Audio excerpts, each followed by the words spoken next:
Bharatiya Janata party का जो nature और चरित्र है वो बिना संवाद से लोकतंत्र चलाने का है। आप देखो कि किसानों के 3 काले कानून लाए, सदन में चर्चा नहीं, संबंधित इफेक्टेड किसान वर्ग के किसी संगठनों से चर्चा नहीं, और अलग अलग समय पे अलग अलग परिस्थितियों में संसद में भी चर्चा से एक तरह से उसकी तिरस्कार था। ऐसे ही जब ये हिट एंड रन का कानून लाए तब संबंधित ट्रांसपोर्टर थे उनसे चर्चा नहीं की।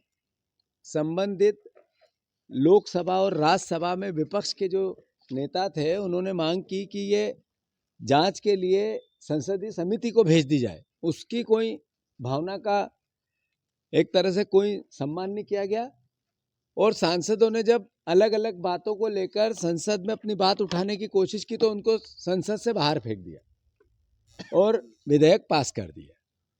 जब आप इस तरह के कानून लेके आते हैं तो जिन संबंधित पक्ष होता है, जो इफेक्टेड पक्ष होता है, उसके व्यवस्था को भी आपको समझना पड़ता है।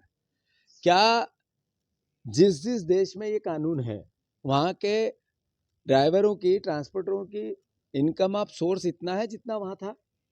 क्या परिस्थिति है कि वहाँ का जो लिविंग स्टैंडर्ड है ड्राइवरों का क्या हमारा है क्या? 8,000 रुपये में यहाँ ड्राइवर काम करता है, 15,000 रुपये तक यहाँ काम करता है, 25,000 रुपये अंतिम तनख्वाह होती है ड्राइवरों की। बहुत हो जाए, इस महंगाई के दौर में उसका काम नहीं चल सकता है। तो शासन एक पक्ष ही देखता है, दूसरा क्यों नहीं देखता है? कानून लाने से पहले संवाद होना चाहिए, वो भारतीय जनता पार्टी के चरित्र में नहीं है। फिर जब ये कानून आ रहा था, पता था कि इसका विरोध होगा, तो हमारी मध्य प्रदेश की सरकार ने क्या किया? जो लोग परेशान हो रहे हैं, आज पूरा देश प्रदेश जाम है। आप जबलपुर में कैबिनेट कर रहे हो, आप पूरे प्रदेश में कैबिनेट करना चाहते हो, स्वागत है, पर पूरा प्रदेश जाम है, इसके लिए क्या कर रहे हो? इस पर कोई विचार, कोई बातचीत, कोई आपका ऐसी व्यवस्था जिससे कि इस क्राइसिस के पार्ट पे सरकार ने कोई विशेष व्यवस्थाएं की? कुछ नहीं। तो कुल मिला के सरकार पे साल का पहला दिन सोती रही, साल का पहला दिन रैली निकालती रही, मुख्यमंत्री हाथ हिला हिला के मुस्कुराते रहे और लोग सड़क पे जाम में परेशान होते रहे। अभी आवश्यक वस्तुओं की धीरे धीरे किल्लत बनने लगेगी।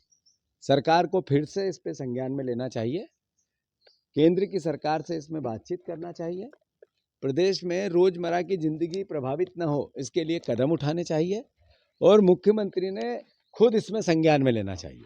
बजाय इस तरह की कि मैं जबलपुर में लूंगा कैबिनेट और अब पूरा प्रदेश परेशान, जाम, ट्रांसपोर्टर संस्थाओं से कोई बातचीत ही नहीं। मैं मानता हूँ ट्रांसपोर्ट कमिश्नर नहीं है, एपीएस ट्रांसपोर्ट नहीं है, एक तरह से सब काम चलाऊ व्यवस्था, ये अपने आप में अपरिपक्वता की निशानी है। तो सरकार ने इस पे ध्यान देना चाहिए, मुख्यमंत्री ने ध्यान देना चाहिए, लोगों को परेशानी न हो, ये कांग्रेस पार्टी सरकार से मांग करती है।